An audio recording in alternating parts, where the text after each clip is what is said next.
Hi, Scott Orlin with CINEMA-Magazin. The movie Hail Caesar, the actor George Clooney. George, a lot of times actors go through this various wardrobe change throughout an entire movie where they're constantly shifting and doing something different.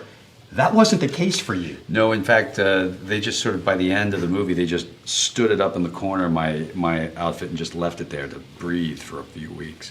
Yeah, I got to wear basically sandals and a skirt for the whole shoot.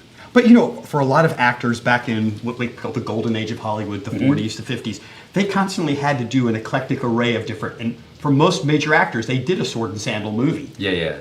Was this your sword and sandal movie that you get to do? This is the one I was supposed to do in 1952.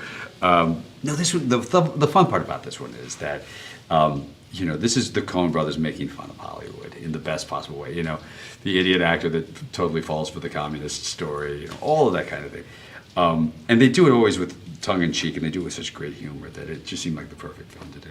And when you see this movie, Tilda Swinton plays two sisters, very kind of funny, which are a throwback to those gossip columnists back then who were constantly trying to dig stuff up.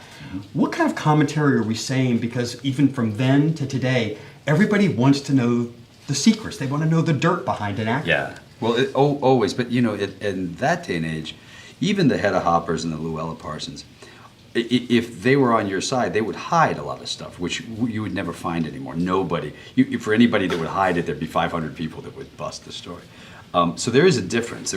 Now they could be very cruel and they could be very punishing about the things that they, if they wanted to ruin your career, they had a good chance of doing it. But it does say something about the idea that people are always very interested in. And like I was when I grew up in Kentucky, I wanted to know what it was like with Elizabeth Taylor and Richard Burton. I mean, I understand that. And just a last quick question for you. I mean, throughout Hollywood, there have always been these great relationships between directors and actors who have constantly worked together. Most recently, Scorsese with De Niro and DiCaprio. What is it about your relationship with the Coen brothers? Why does that work so well? Well, we have fun. I think that. The reality is that we actually just really laugh a lot and we have a really good time together.